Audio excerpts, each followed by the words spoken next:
Our audio is a little bit strange because this is not projecting to this room, but it is going right to our camera, so the video recording of this event will be good audio.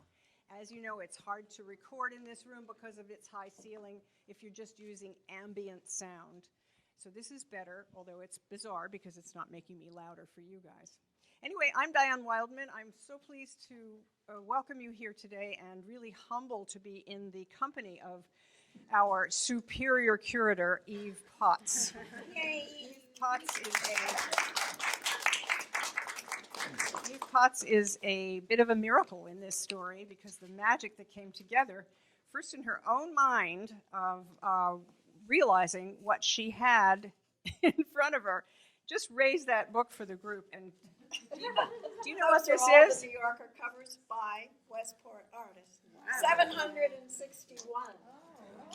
Eve is going to explain that a little better but I just wanted you to take a look at that visual because that says it all. And that's how a show starts. That's how an exhibition gets together. That's how a book is produced from somebody simply sitting there and thinking wonderful thoughts. Mm-hmm. And what a result came together in this show. This show has resonated so far that we've got people from other states. We've got people from New England coming down and New York, and the New York Times has given us lots of publicity as well. So much so that we've had to extend the show. I want to credit right at the top of the hour Dorothy Curran as well, and she's probably out working in the hallway, but I'm going to make her drag in here and take a bow. Dorothy, good thing you came because we're talking about you. Please come up here for 1 minute. Dorothy Curran is the other half of this creativity duo. One of several. It wouldn't happen without Dorothy. Eve got ideas, talked to Dorothy. Dorothy made it happen. Dorothy makes the Empire State Building happen from sand. So it's extraordinary, and we want to officially acknowledge. If you speak into here, you do not get projected, but you go into the video. Okay. Well, the one thing I want to say is that I think the single greatest contribution I made to this was the connection to Sarah Garrity and Jim Garrity, who brought all of this together, and without them, this panel would not have happened because they grew up sharing family gatherings with the artists who supplied art for their dad, who was the art editor at the New Yorker, and they all stayed in touch. They were just all great friends. And when I made that connection and found out that Jim's wife, Eva, had kept photo archives, and they shared the volumes of memoirs and so forth, it really just blew this open in terms of connections, insights into the biographies, and a lot of wonderful things that Eve and I and others heard on the phone, heard through emails and so forth, and we heard the tip of the iceberg, so we're all very eager to hear the rest of it now. And let's turn it over to Eve Potts. I was sitting here reflecting on the artists who actually did all this work and the fact that they were truly unheralded in their own day. So I think we have a special need to celebrate their creativity because without them, this never would have happened. Actually, as I showed you, the show started with this Christmas present of the New Yorker book, and I started looking through it and kept finding artists whose names I recognized and paintings of places that I also recognized. And so I began to put the whole thing together, and I came down here one day and said to Dorothy, you know, there really is a wonderful story in the covers that were done by Westport artists. And I was told, okay, that sounds like a great idea. Why don't you do it? So that's how the show began. And then, as Dorothy said, we had total serendipity because Dorothy made the connection with the Garritys, and the Garritys were absolutely wonderful about connecting us to all the rest of the artists. And I had the privilege today of meeting the children of the artists. I put the show together and then went down to California, so I wasn't here for the opening. And so it's been my great pleasure to meet them all and to thank them for their part in this exhibit. I think there are three parts actually to the exhibit. One part is the story of Mr. Garrity, who really was the glue that brought all these artists to Westport. And because if it weren't for the Garritys, I don't think I shouldn't say that because actually Janet's mother was here, I think, before. No. I think George Wright, Oh, the no. artist, attracted a lot of Right. the artists, including the New Yorker people. Right. But I think as far as the New Yorker artists The later. first wave. Yes, right. 1920s. Right, in the 20s. And so we're going to, when we, after I just say a few more things, we're going to start and talk about the various artists and just give you a quick overview of their careers and their covers. Around the arch of the back of the room are some of the covers that were inspired by Westport. And they're, I think that many people who've lived here for a long time will recognize some of the places that once existed and some that still exist and some that have gone by the wayside. There's one there with the Christmas one on the door, which shows Rippey's Market, which is where Harvest Commons now is.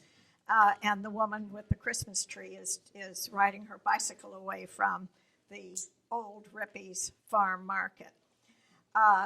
Some of the other interesting ones, the second one up on that side is a house that's on the corner of Imperial and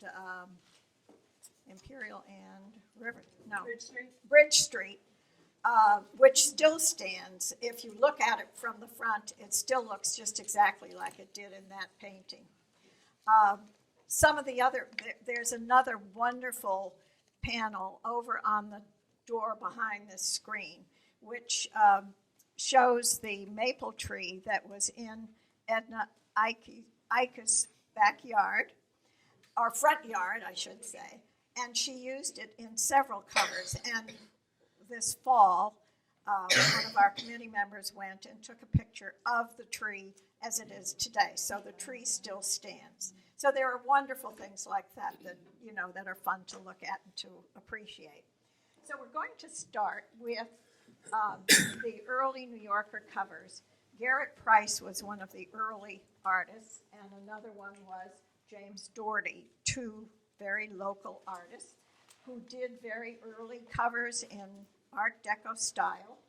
And down below here we have one of the covers that was done by Garrett Price, the original of it, and which he donated to the Westport Art Collection many years ago.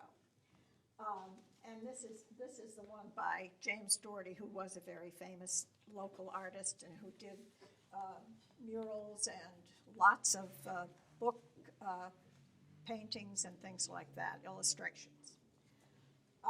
And does anybody here have any recollection about Garrett Price? I'm Yes. sure Janet does. He just So lived as down we the go road. along, we'll try and solicit comments. Well, he had a wonderful whimsy. He was a very quiet, gentle fellow. And he and his wife Florence lived, my folks were on Canal Street and they were around the corner on Kings Highway. So he would always come by about supper time and have a glass of sherry with my father. And that was one of the fixtures. And I remember seeing him walking across the street with his paper bag, going over to your parents' He house. also brought his laundry to my mom after Oh, his wife died. Okay. But I Well, remember maybe seeing it was him with his paper his bag. evening fix, I don't know. Yeah. Okay, so anybody else have any comments about Garrett Price or James Doherty? No? So the James- next, I just remember Garrett Price. We were just little children when my mom and dad moved here, and so I just have the memory of a child. And they'd go visit them on the river, which was fun. And In I that can yellow remember house. doing cartwheels and handstands in his yard. and I can remember his wife and talking to her and so forth. But not wonderful, thank you. Serious memories. So the next artist we have is Perry Barlow, and his son Peter is here today. And Perry did many, many covers. And I'm going to have to look. I can't remember how many, but it was lots. 135. 135. Now that's pretty impressive. And one of his famous ones was Mommy Kissing Santa Claus. And he did a World's Fair one. And I always love this one, which the proud gentleman with his new snow shovel waiting for the snow to pile up so he can use it. And this one, I believe, was Charles Market, where all of us used to shop downtown Westport when there were such things as meat markets on Main Street. And Peter, do you have some comments you'd like to make about your dad? And I know you have lots of memories. Well, the Mommy Kissing Santa Claus one came out in December of 1939, and we were told several weeks or months later that this was the only copy of the New Yorker that ever sold out completely on the newsstands. And I don't know whether newsstand sales are a big thing anymore, but they were then. A few years later, I think it was maybe 20 years later, the song called I Saw Mommy Kissing Santa Claus came out, and it was inspired by the cover. The songwriter acknowledged that he got the idea from Perry Barlow's cover. We didn't get any royalties from that. There are a couple of others of my father's on the wall back there. On the right, midway between, is a lifeguard at Campo Beach, which looks just about the way they look today. The benches are the same, and Just wait. I'm hearing that there's some plans for Campo Beach that don't sound very good to me. No. And the railroad station is on the door, the interior of the railroad station. I think that's probably the Westport station from years ago. And the one up at the top, which is also a railroad station, that's somewhere out west, I guess.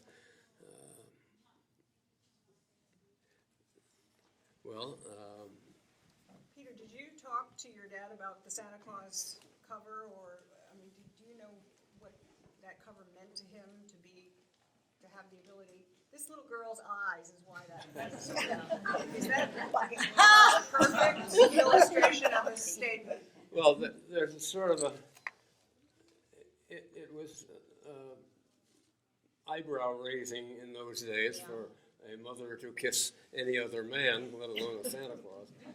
That's not quite so unusual anymore. So I don't think the kid would be quite as wide-eyed now, but it made a good picture. Did it amuse him? Did that picture amuse him, the artist himself? Was he? Is what? Did it amuse him to do the actual art I himself? guess so. I hadn't thought about that.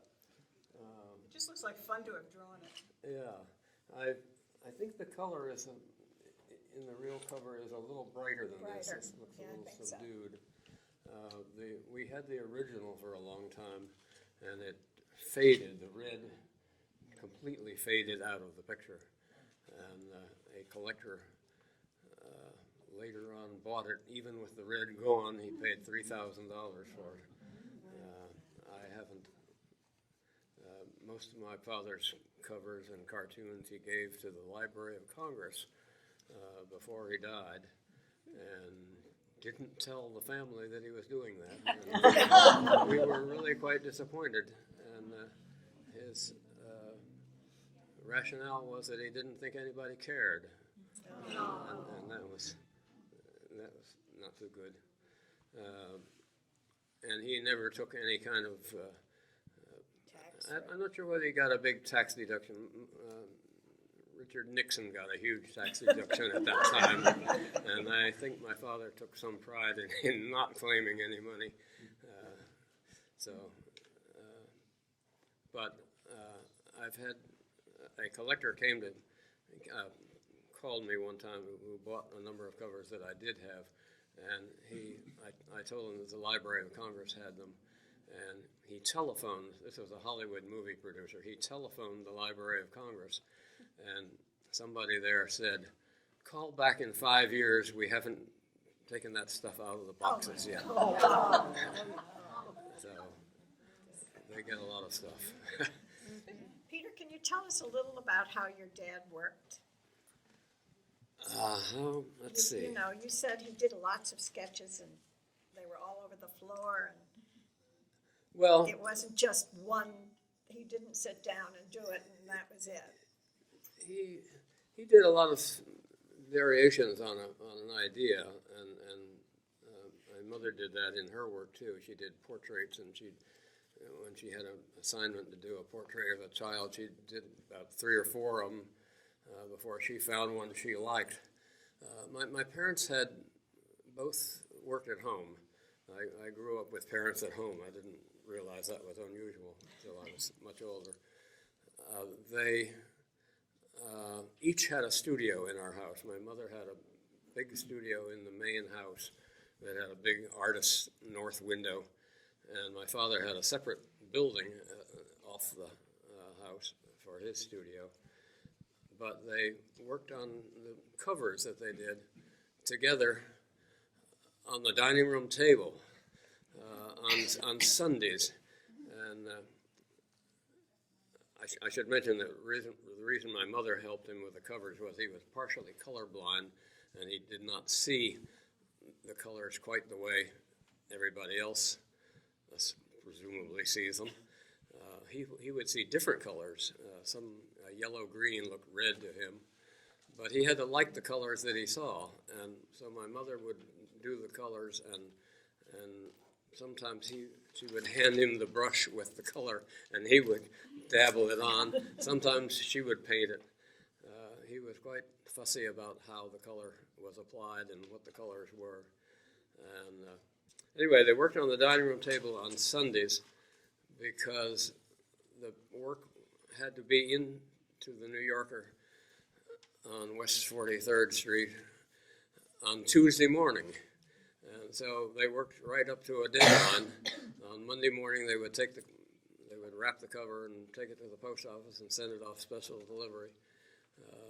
But Sunday was sort of their deadline, and I think I learned something from that myself. I put off everything I do to the last minute.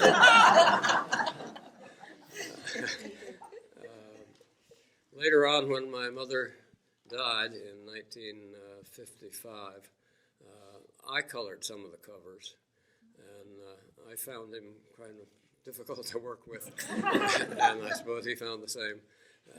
Later, Alice Ramsey helped him with some of the covers, and Catherine Barr, who was an illustrator in Weston, did the rest of them that he did.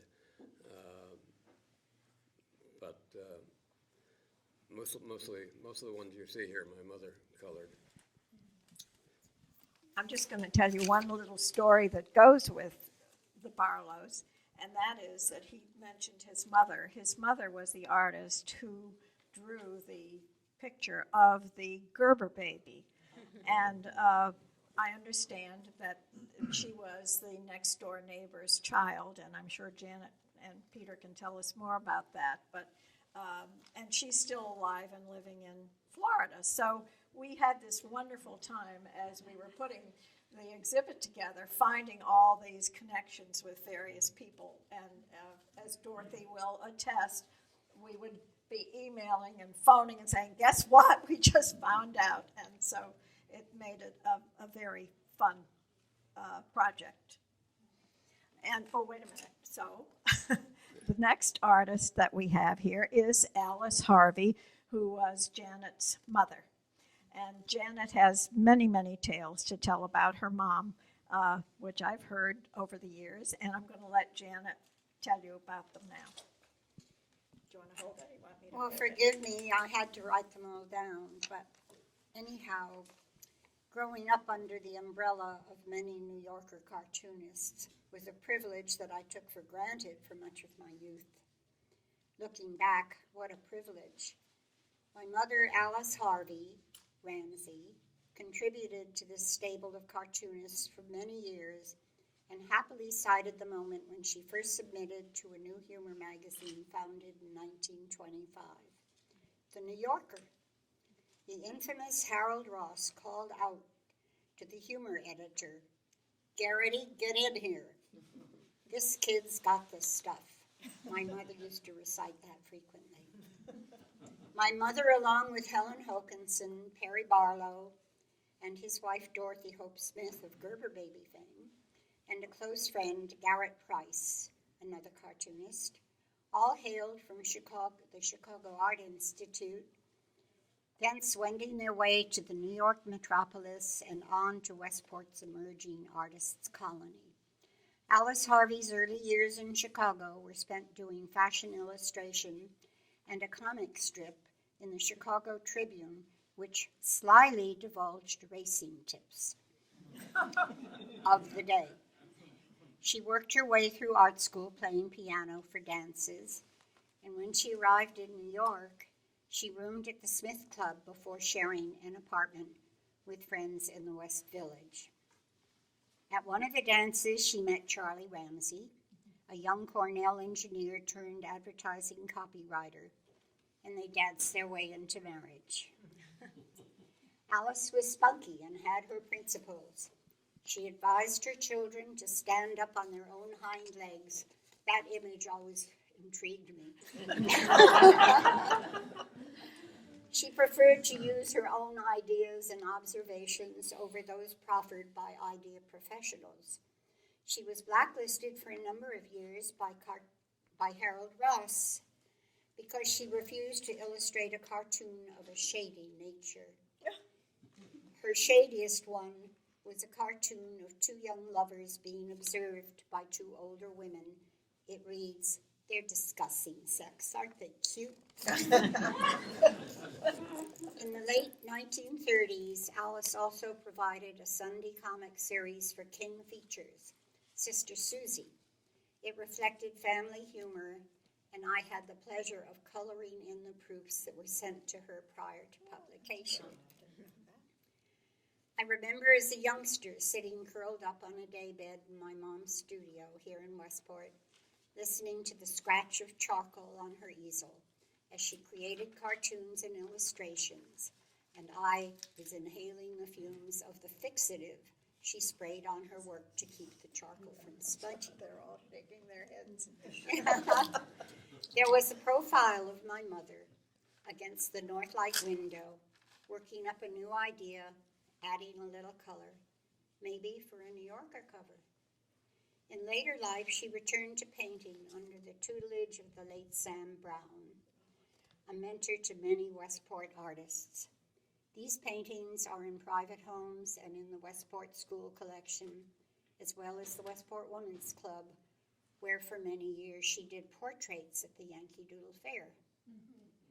Along with many other artists, her cartoons are represented in a special cartoonist collection housed at the University of Wyoming. That's it.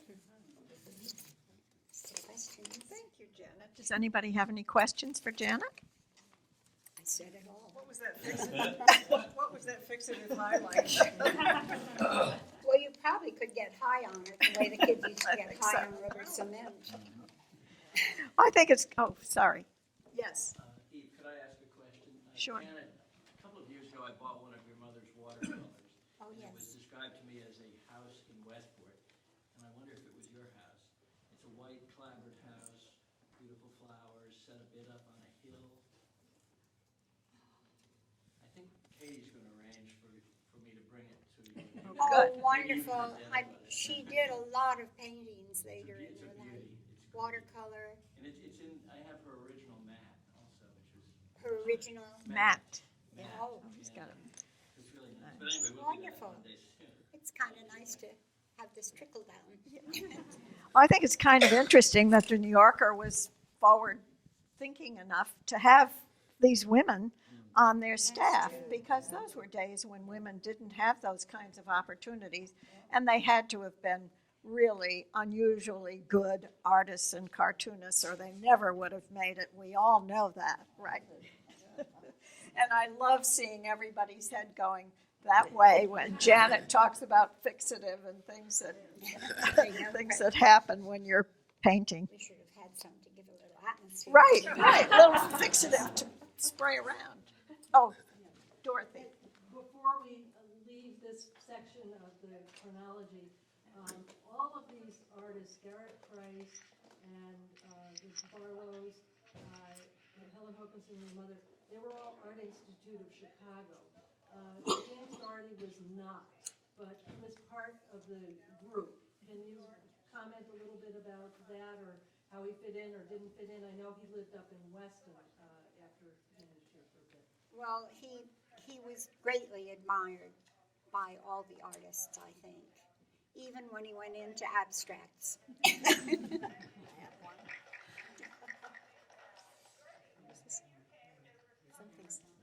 Something's coming out the speaker. Oh, that's what I was wondering what that was. They're getting feedback over there? Oh. Okay, so we move on to Helen Hawkinson, and I think Janet and maybe Hokinson. Right, you did tell me that. And Janet, I think, will have some observations about her because she was friendly with your mom. She was one of your mother's good friends. And I think maybe there's another story about the day that she was killed in the plane accident. Yeah. So maybe you'd like to, do you want to talk about Helen at all? Well, she was very much in my life. Right. We were old friends. And as with many close friends, sometimes they were a little competitive, which I used to wonder about. That's interesting. But she had a lovely sense of humor, and she was a very close friend of a New Yorker author called James Reed Parker, who I think did reviews. I don't know if anybody remembers that name, but I do. you do. She collaborated. She had with him, bangs, didn't she? I He remember. sometimes supplied the cartoon comments. Caption. Right? Yeah, captions. I don't remember. That's with what I Mom, remember she reading had her that. own. Yeah. I don't know. I remember we used to visit Helen Hokinson and Reed Parker. They had a little cottage over in Norwalk near Silvermine, and they had a little brook there. And the only thing I really remember was that I fell in the brook when I was about 3, and I had to be fished out. But it was a nice area, nice place, and we saw her fairly often. She did some ceramics that nobody knows about. I still have a ceramic thing depicting Daniel in the lion's den. It's Daniel in the center and 3 lions around him, and a couple of the tails have broken off, but I still have the pieces, and I would imagine this might have some value to somebody, but I don't know anything about those values. Okay, I We think have maybe one of Sarah our would like to talk dog. about. Oh, you have one? She did for my folks. Ah. Joxie Woxie, who was sort of a Karen mutt, and it has disappeared. I don't know what became of it, but that was one of her ceramics. My mother always told me the story that, because I was just a baby, Helen Hokinson came out to our house in Weston and came out for a tea party, and she brought a little vase of nasturtiums out, and she was going down to accept an award, I think, to Washington, D.C. It was, yeah. And she was flying, and she had a fear of flying, and she was leaving in a few days, maybe the next day, and her plane crashed, and that was when she was killed. And she always said she had left the vase, and they had it for many years. I think it ended up breaking, but this was a sad tale. She was visiting her mother, right? My parents in Weston, and Oh. a few days before she was going to get an award. I see, right. Because I remember that when the plane crashed, Alice Ramsey, immediately flew to Washington to console Helen's mother, who Helen was going to visit there. Wow. And that was impressive. Mm-hmm. Our next artist is Edna Ika, which I've been pronouncing it Ike, and her daughter tells me it's pronounced Ika. So let's all get it right, because we've been calling her Edna Ike for years. And perhaps you would like to give us some information about your mother. Of course, both her mother and father were artists. Tom Funk was a well-known Westport artist as well. But her mother was an incredible New Yorker cover artist, and she and her sister were models for many of the covers, and I think I'd like her to tell you about it. One of the things, Peter, that you reminded me of was because both my parents were artists, and they also would work together. It wasn't the dining room table, which I still have, but my dad was much better at perspective and drawing, the human form than my mother was. And very often, because most of her paintings have kids in them, he would be brought in to do an arm or a hand, or not the whole child, but just, whatever kind of needed tweaking. So they definitely worked together, and they'd collaborate on architecture as well, because my dad's work, most of you know it, Tom Funk and his black and white spots and drawings in the New Yorker were very architectural. And he would help my mom again on the perspective, because there are lots of houses in her artwork. On that same note, and I think somebody alluded to a little friendly competition, they competed. And that isn't something that you're necessarily aware of as a kid, but you begin to kind of figure it out later on. And I can remember that my father did submit plenty of roughs to Jim Garrity to hopefully be chosen as covers, and they never were. And my mother was very much a golden star. She was very young. She went to Parsons School of Design. My parents met doing window display in New York City. This is all my early life, and their early life together was in New York City. We moved out to Westport. I'm sure that, you all being out here had something to do with it. What I remember is back in the 50s, and I'm sure many of you do, the whole scare with polio. Remember when the Salk vaccine and the whole exodus to the country with the fresh air and the sunshine and all of that stuff for the sake of the children. So that's pretty much why they moved. I know they picked Westport because it had such a reputation as an artist community. And now I'm thinking of my son, who is an artist. My sister and I and brother did not become artists, but we could have. But my son said to me, "Mom, make sure you tell the truth when you're down in Westport." And I'm like, oh, let's see. Which truth do you want me to tell? Anyway, what he meant by that was that it wasn't all happy and wonderful. And I think everybody would probably agree. The life of an artist is not easy. For my mom, leaving New York City was really hard.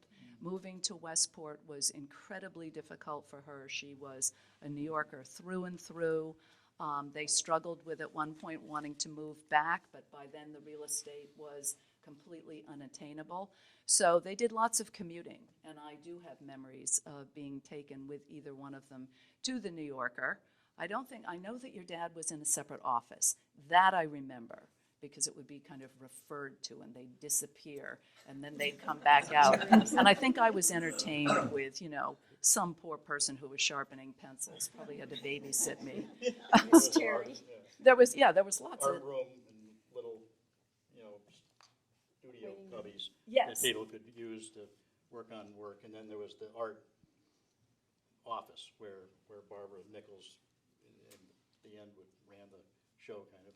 My father's office was off to the side of that. Right. And so, yes, you get to go in and have a conference or whatever. I who knows what goes on behind the closed doors, but there was often discussions referred to as these Peter referred to, the fact that the covers weren't always just done and submitted and put out.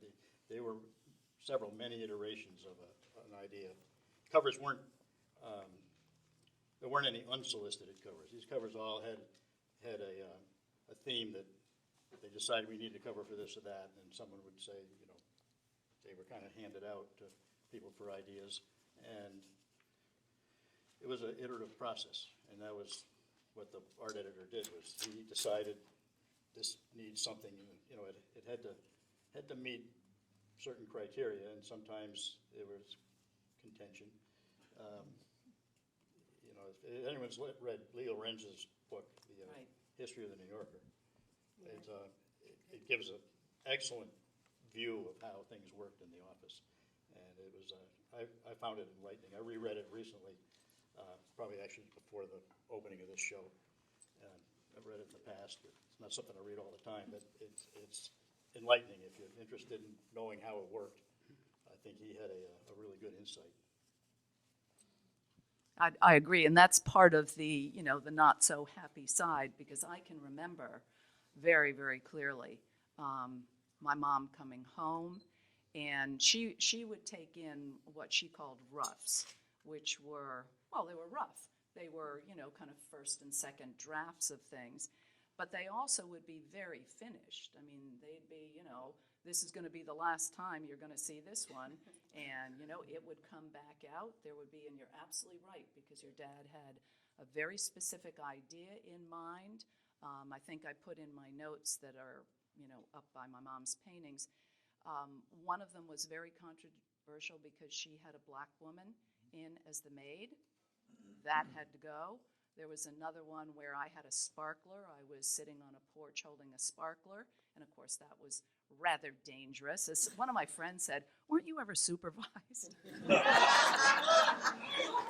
all these romantic images, you know, where are the parents?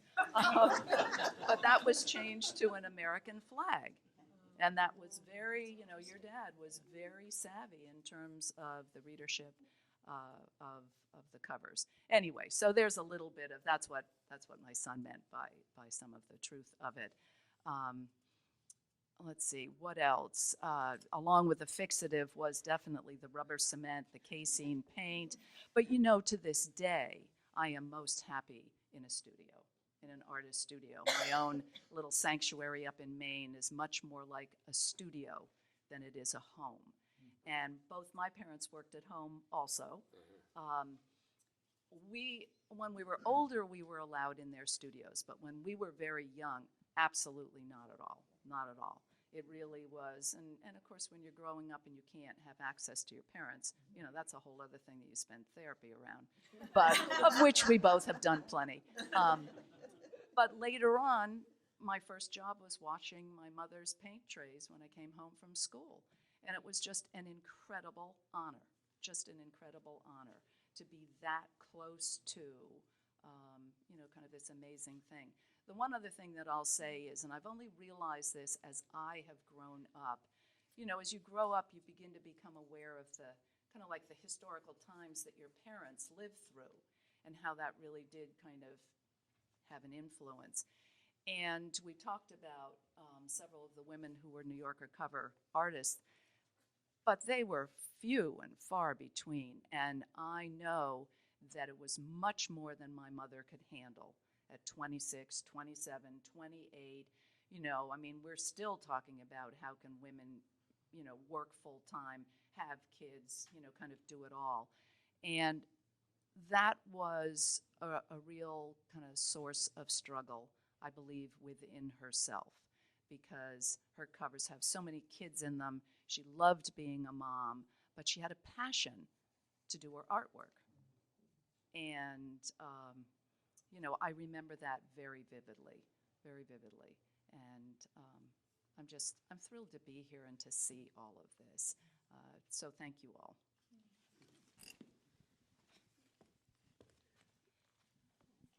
The next artist we're going to talk about is Arthur Getz.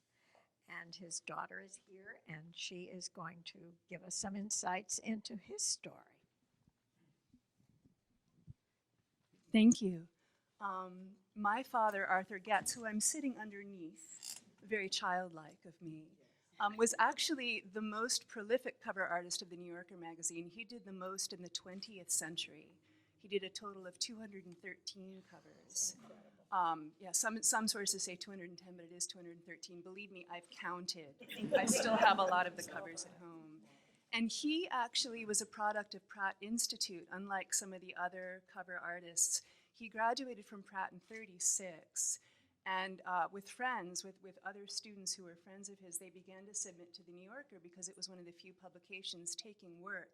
And he sold one spot drawing, and with the proceeds, with the check, which he was so excited about, he instantly moved to New York City. He was born in Passaic, New Jersey, and got a loft, cold water flat, no heat, no toilet, big windows, rats, and had the time of his life. And what's interesting is he didn't sell another thing to the New Yorker for over a year. And he was persistent and dogged, and I think he went to all the art meetings and brought spots and brought cover ideas. And it wasn't until 1938 that he actually sold his first cover. So the period of his covers was 1938 to 1988. And one of the remarkable things about this exhibit, which I sort of discovered in the process of coming here and looking at the exhibit and talking to Sarah, is how incredibly unusual it is for what happened here in Westport. If any of you have ever had a creative director or an art director, it's rather unlikely they will become your friend, because their first job is to be your critic. So the fact that Garrity brought to this area all these artists who were actually willing to have summer houses near him, and they socialized, is, I think, a remarkable thing and speaks very much to Garrity's spirit. So I found that really remarkable. And you both obviously have traits of that in your personality, too. So my father and his first wife had a summer house in Westport for 14 years. And they sold it 2 years before I was born, so I never was a part of the Westport scene. But I think it was very important for him, both because of his connection with Garrity, who he had great respect for, and the other New Yorker artists. And he also, at the same time he was doing New Yorker covers, had a parallel career as a fine artist and started doing landscapes and seascapes, and this area was very inspirational to him. Can you tell us about the painting right behind you? Which one? The original. The original, which I find hilarious. Can everyone see this original picture that's right behind me? It's I think he called it Summer Artists, and it's a couple, and they've obviously weekended in this beautiful seaside town, and they're getting ready to go. They're packing their car. But if you look at their canvases, they've painted these outrageous, modern, abstract things. And I think this was my father's way of poking fun a little bit at the art world, and also the way that artists needed space. Because I think one of the reasons why so many artists gravitated to the country is because it was very difficult being an artist in New York City. My father did literally live on oatmeal for quite a long time. He was very poor. And the New Yorker was his lifeline to making money for many years. So the fact that these artists can have a little weekend getaway and paint something they think is going to sell back in the big city, I think is very, very funny. Also, they went for the weekend and they did about 50 canvases. Yes, which is slightly unrealistic, I think, if we all know the art world. Yeah. And the one other thing I'd say about my father, which what you just said reminded me of very much, is that he used to joke that if he won the lottery, he would quit the New Yorker in a heartbeat and turn to full-time fine art painting, by which he just meant painting for himself. Because it was very difficult coming up with New Yorker ideas day after day, week after week. My father worked 7 days a week, alone in his studio, and I used to sit and draw or do something quiet in the background. But thinking up a New Yorker cover idea, I mean, we see these glorious ideas, it's not easy. And the editors were very exacting in what they wanted, and they had great eyes, but they would send the artist back with a no, and then the artist didn't get a check and they didn't eat.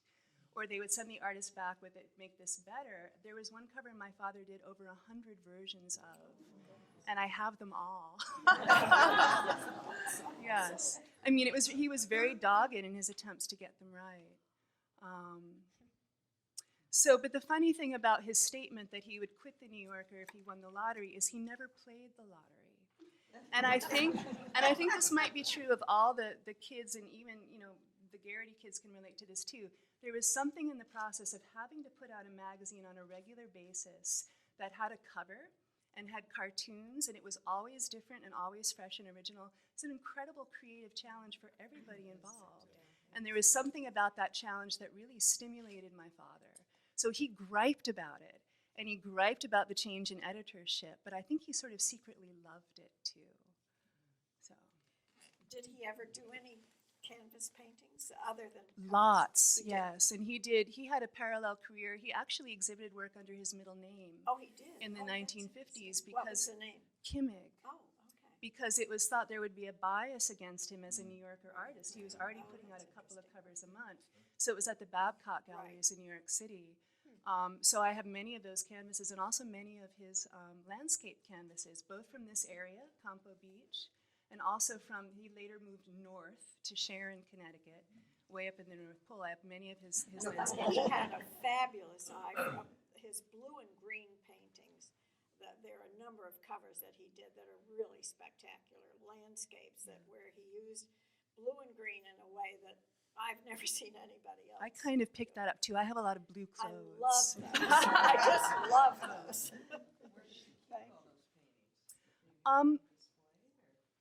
I'll be frank, I looked into art storage. Maybe some of the other kids can relate to this. Art storage is so expensive. And you do literally put it in a box and it's sent away and you can't get at it. So I have a room in my house and I'm on mice and mildew patrol, and that's actually my main work with his paintings. But I do have most of the canvases at home.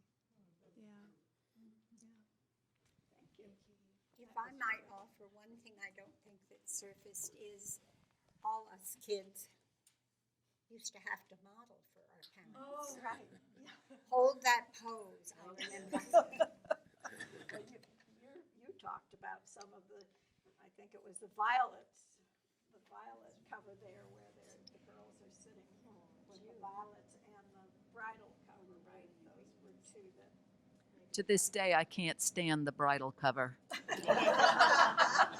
Okay, that tells a lot. Right? Okay, so our next artist is Charles Addams, who we all know is the Addams Family creator. And I don't know who, I think maybe Dorothy can tell us a little bit about Charles Addams' history in Westport. I think actually Or Sarah maybe the Garrity's? Yeah. What? I'm sorry. I'm hard of hearing. Oh, okay, I'm sorry. I was just talking about Charles Addams and thought maybe that, a little personal background might be interesting because he was a very interesting guy. He was. I don't know. There was also a nice biography of Charles Addams out. What was it called? Charles Addams, I think. I found that interesting. So, anybody that grew up in our era whose parents got the New Yorker magazine, at least the boys, I'm sure Charles Addams was their favorite cartoonist. He was always my favorite from forever. Of course, we had all the New Yorker albums. Every 5 years they would publish a New Yorker album that contained, I think it was cartoons. It wasn't. They didn't do the covers in those albums, but so we had this bookcase full of albums and all the cartoonists' albums. And as a young child, I used to just sit and pour through those. But the Charles Addams books were like my favorite. I knew every single one of those cartoons by heart. Spot them across the room. But I never really got to meet him more than once or twice. I remember occasionally I would get an opportunity to go into the office with my father, but this was before I was 10 years old, 10 or 11, 12. Oh, right. So vague memories of going to the office. As I described earlier, the office was just the third floor or something of West 43rd Street, and it was an old office building. The walls were all been painted 20 times, and it had that New York building smell like old hotels and things. And every building in New York smells the same that I've ever been in, anyway, except for the modern ones. And there were artists there, and I would have been introduced to them. I think Charles Addams was there once, and I got to meet him. It was my big thrill. And it's, I guess now's the time to point it out. It's not a Charles Adams story particularly, but Sarah reminded me that it was a lot of work creating covers and roughs. And you talk about how many roughs you did. This was business. These guys wore suits. They had to have their stuff in on time. It wasn't a bohemian art world of people doing what they wanted and stuff. It was real work. And a lot of people commuted to New York. They brought this in by hand. I guess some sent it in by mail. And for us growing up, my father was a commuter. He got up in the morning and he went down and caught. Oddly, he caught the 8:20 into New York and took the 4:57 home. The office didn't open until 10 o'clock officially. So you think it's kind of strange hours. He worked a 4-day week in New York. Originally started out working a single day when they first hired him. They hired him for 1 day a week to go over whatever. Soon realized that wasn't enough. And, but he was never paid or whatever required to be there more than 4 days. So it was a 4-day week. Friday became a work day, but it was a work day in Westport where he met with people, and I think they socialized more than worked, but it counted as work. I think it was work because you could write it off. We'll see. Anyway, back to Charles Adams. I had one other incident where I met him. He had a cottage on Long Island that was pretty neat, apparently. And I went there when I believe it was 12 or 13, with my father. It was like an overnight stay. We took the ferry from Bridgeport across. And, I was pictured Charles Adams as a macabre sort of person. Well, he wasn't that way at all. But he didn't let me down. His cottage had a suit of armor. He had all kinds of mace and things. He had a skull. That was that was the best. And then later on we went the next day. I think he was running his old Bugatti in some road race, and it was a antique car road race. But we went and observed that. And so it was pretty thrilling for a 13-year-old fan who never really had met the man. So that's it for Charles Adams. I have a second hand. So Dorothy, Could you share the story about your parents taking Charles Adams out to a farm in upstate New York where there were bulldozers and they were dismantling a graveyard? Can you tell me that story? No. Is this Prairieville? The one where the tombstone ended up being a coffee table. Oh, you read the book. That didn't ring a bell. Maybe it was. Maybe it was in Prairieville, but they had a farm out there. But it was before I was born. Eve, I have a second-hand story about Charles Adams. oh, good, okay. A friend who was at a cocktail party that he attended, and they both were talking to a third man who had a rather thick Band-Aid on one of his fingers. And Adam said to the man, "Can I peek under your Band-Aid?"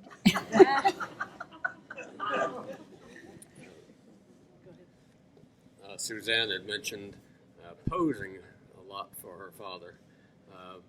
I did a lot of posing too. My father was always asking my brother and me to pose for some action that he was drawing. This is very common. Artists always work from models or just sketch from things they see. The Westport Library used to have a picture file for artists. I don't know if they still have that or not, but my father would go to the Westport Library, and when he had a cartoon idea and it involved some piece of equipment or some costume or something that he wasn't familiar with, he would go to the picture file and you could take them out like a book. You signed a thing for it. And he often sent me to look for things in the picture file. And if he didn't find them in Westport, he would go to the New York Library on 42nd Street, and look for them there. And he sent me to the New York Public Library several times to look for pictures, and it was kind of an interesting experience. And I guess I found what he wanted. And now we have Google. Yes, Beg pardon? now we have Google. Oh, yes, right, yes. Oh, and companies would often send out pictures of their products to artists. I remember I still have a whole set of pictures of Dodge cars that in every view of a Dodge car you can imagine, and people around the cars and doing things. And it is headlined Artist Supplement for their picture files or something like that. And that was very, very common. Sometimes my father would, in a cartoon, he would have a sign in the background. For instance, he had a cartoon on some people on a subway in New York, and the subways had these car card advertisements along the side. And he copied one ad one time and put it in his cartoon, and it was a product called Zemo. And I'm not sure, I think it was some sort of a hair tonic or something like that. But a couple of months later, we got a carton of Zemo in the mail. And we kidded my father about, couldn't you have put something else on that ad? Something that we really wanted, like a camera? Or, but, Nowadays you go after copyright infringement if you use their name without their permission. yeah, nowadays you get arrested for payola, that sort of thing. In the notes that the Garritys shared with us, their father's notes about working with the artists, one of the things that James Garrity had said is that wherever he went in the world, the most common question that he was asked was, what is Charles Addams really like? And he had a couple of informal answers. There are photos of Charles Addams with Garrity out on the Long Island. They actually were business partners in Westport. They had an American folio company for a brief period of time that never went anywhere. But the story that I wanted to, your examples of the prints that were being done. The story that I wanted to share as to what Charles Addams was really like was that apparently Jim and Eva Garrity went with Charles Addams to upstate New York to visit a farm. And this was during the baby boom construction era, I guess, and the farm had been sold and there was new construction going up. And a graveyard was being dismantled. And Charlie Addams said, wait a minute, I want to go over and talk to the bulldozer guy. And long story short, he ended up acquiring the gravestone of a deceased child. And the next time that the Garritys saw it was at the penthouse in Manhattan of Charles Addams, where it was being used as a coffee table top.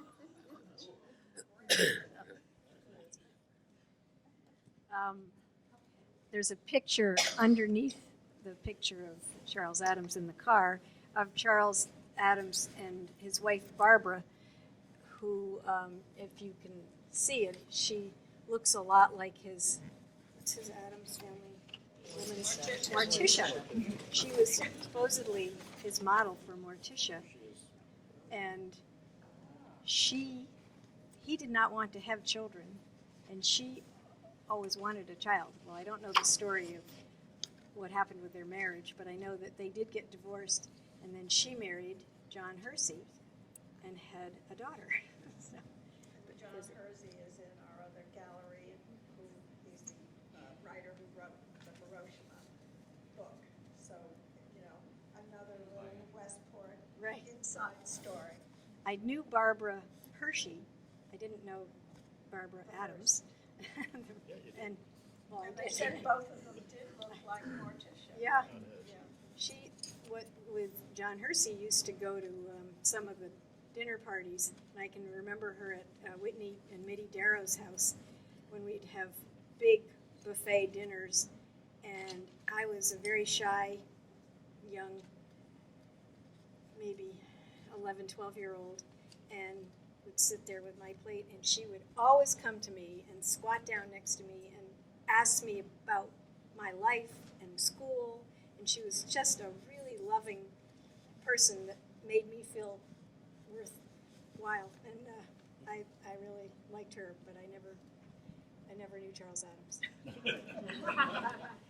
While I have the mic, I wanted to just add something about your father, Peter. Perry Barlow would, you can tell about how we ended up out here too, but Perry would come over to our house in Weston, and sometimes my parents would be having perhaps a dinner party or something, and Perry would take my dad aside, go outside and talk shop. He would always be picking his brain about ideas, and this was told to me. And then one of the stories was, you talked about posing.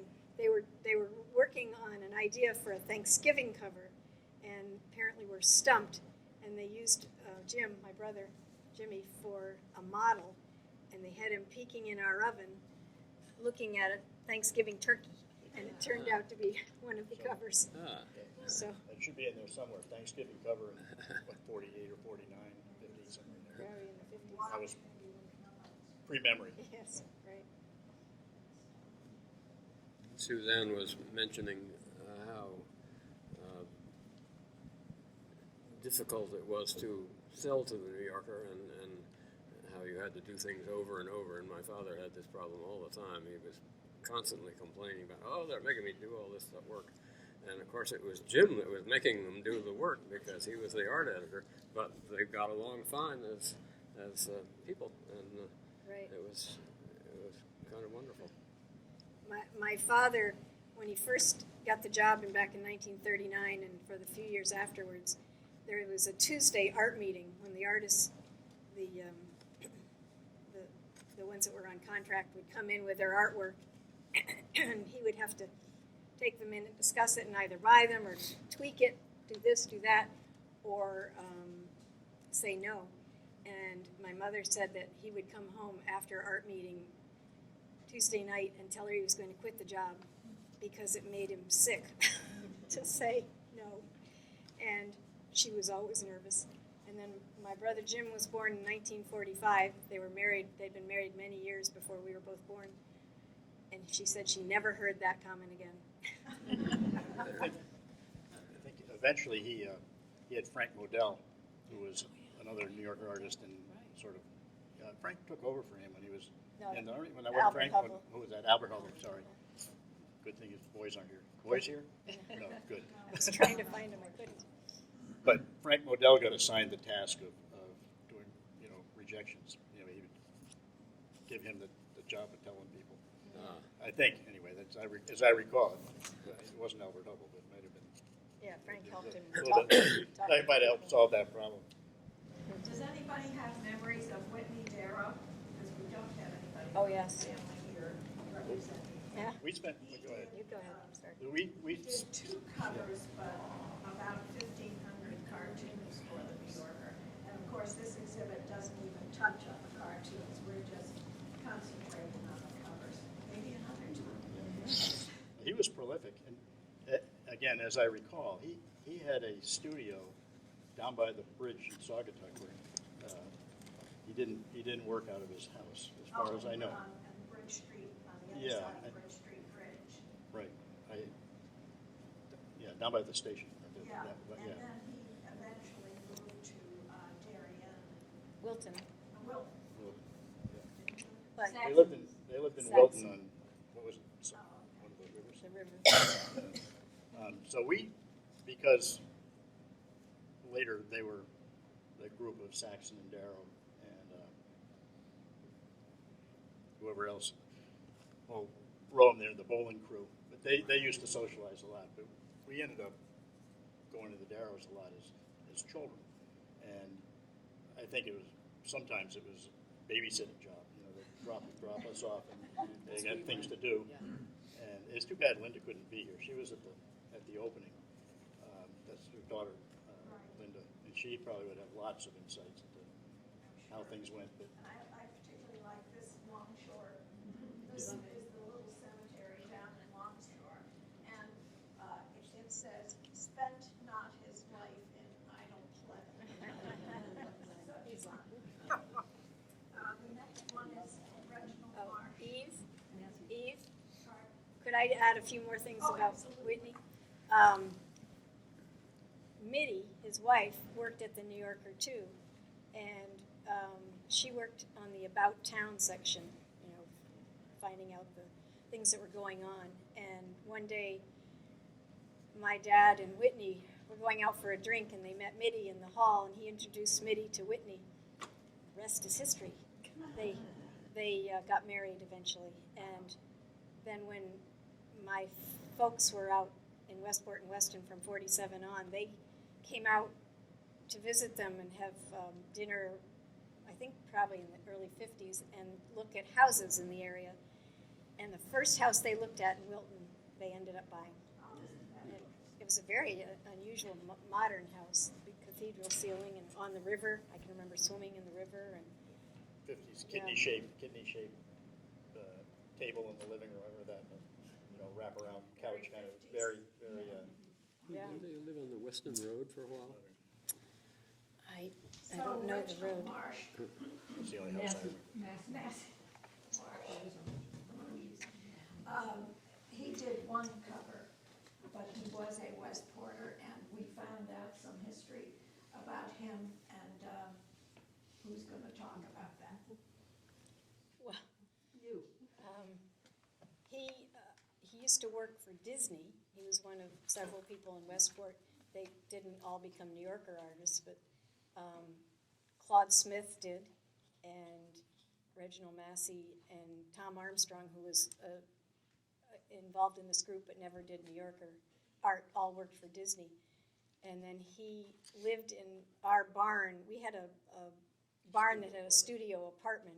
The woman that had owned the house before my parents bought it, she wanted her son to come out from New York and stay. And he had other ideas. And so she made a little studio apartment, but since he never came, she only stayed a little over a year and was very anxious to sell, which was another funny story about my father getting the house. But they lived in our barn for a few years. They had a son who I tried to contact, but I wasn't able to, Jeffrey. And I remember he didn't talk till he was about 4 years old, but then he turned into a really smart. He said he didn't know what to say till then. But I don't know if you remember any other Reg Massey stories. Not really. No. They weren't there that long. Not in the barn, no. And Charles Saxon is the next one here, and I'm sure you all have recollections of him as well. He's the one who ended up living in New Canaan, but he did live in Westport for a short time. He was an editor of, I'll look at you, Dorothy. Was it a Hollywood magazine? Does it say on there? Well, anyway, he used to commute in to New York, and he knew my father, and he was interested in throwing it all in and trying to become a cartoonist and artist. And he told my father once, and the joke was, he said, "Well, don't look at me." But he ended up being one of the most successful, prolific artists that the New Yorker had. For a long period Yeah, of time. and he was also, my parents were very close to them, and they, besides having shared friends and dinner parties and bowling and golfing, they traveled together. My father and Chuck went to England at one point, and then all four of them went to Italy.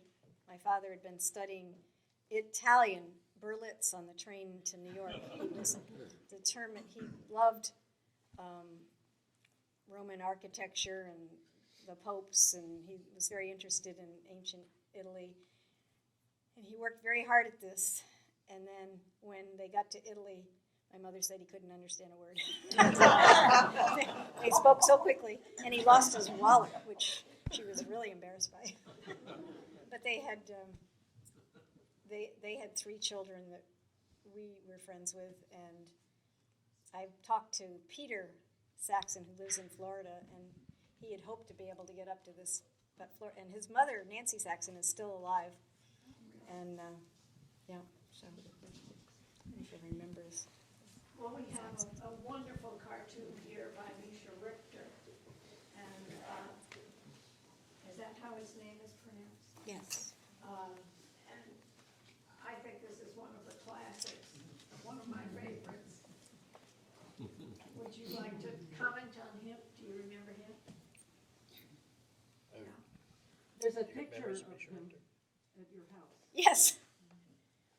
I remember him I remember going to his house and there's pictures, but I was so little I don't remember any stories. I don't know if he had children. Did anybody know Misha Richter? I met him once, but You I did? didn't know much about him. I went to his house once as well. Period of years. So he was a pretty prolific Yeah, artist. we should have reread the biography. And now we come to Albert Hubble, who was a real Westport artist. He lived here in town, and many of his scenes are of Westport. Mention the one up there. Pardon? Mention the one up Yes, in the the Campo Beach one, which is, our classic cover that we are using on our brochure, was done by Albert Hubble, as well as these two, sort of a takeoff on the clam house.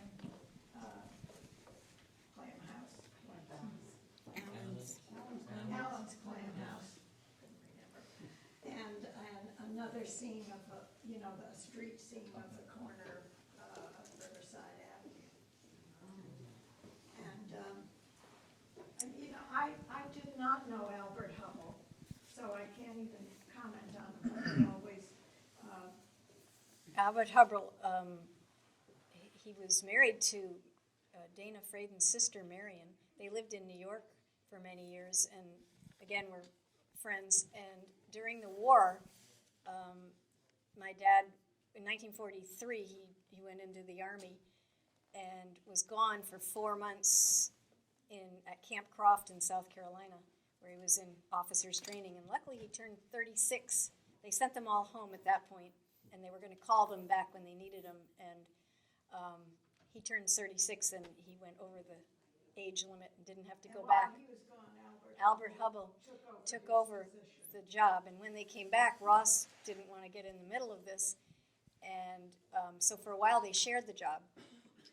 But after a few months, Albert just said, I think he backed out because it was probably not easy to work on him. We're almost to the end. Okay. We have Donald Riley, who was a very prolific artist as well. John Normand, who just did a couple of covers, but they were, very unusual ones, and he donated one of them to the Westport School's permanent art collection, this one here. And David Preston, who only did a few covers as well, but he also lived in Westport. And last but not least, Lee Lorenz, who became the art director after Mr. Garrity. So I think we've covered the waterfront here, and if you have any questions, we'd be happy to answer them if we can. There's one. We thank you all. Oh, here's for one. your Here's a question. Your parents lived through what we described as a golden age of illustration, where there were weekly magazines, monthly magazines, bi-weekly magazines, a lot of jobs for illustrators, to a point in time where the New Yorker was basically the only game in town, the only magazine that had illustration on the front covers. Did your parents ever share any kind of concerns about that, the loss of jobs in the illustration field? Yes. How's that for an easy answer? One of the phenomenons that I saw as I grew up with my father is that I think it was Sean and then Gottlieb and then Tina Brown. Is that how it went in terms of editorship changes? They stopped using the old artists. The minute Gottlieb came in, he started to bring in his new people, his new artists, and the old artists were not called upon anymore. And of course, this is what editors do. They have to make their mark and do something different. But it was very much of a concern, and I remember him talking to some of his New Yorker friends about it. as well as the fact that illustration work had changed dramatically, and you no longer could do things for hire for magazines. So it was a real concern, and my father went on to retire, but what he actually did is he threw up his hands, and he said the New Yorker is really done with the old stable of artists, and he gracefully bowed out. And I think that's what most of them did. And today, Yeah. the artists are all from all over the world. I've noticed It's changing. Russia, Poland. It's really fascinating. Very few U.S. artists are being used for the covers. But there were, in the 30s and 40s, several other magazines that cartoonists worked for, and a number of the New Yorker cartoonists also worked for Collier's and the Saturday Evening Post, and my father did cartoons for all those, and I think a lot of other people did too. And in many years later, a lot of New Yorker artists sold things to Playboy, so there was. I think the cartoons they did for other magazines were ones that were rejected by the New Yorker. There was a clause, I think, and some of them had contracts that basically required, New Yorker had first refusal on the art. They couldn't just do something and submit it to somewhere else without getting the okay. Excuse me, I'm going to stop this because we're all wanting to get out in the sunshine, and we want to thank Eve Potts especially. Thank and you. the comments Thank and everybody. wonderful memories of everybody that participated. Please stay and ask your individual questions if you like. We also have refreshments thanks to Dorothy herself, who does it all. She's not even brought food. So adjourning now with great thanks for your coming.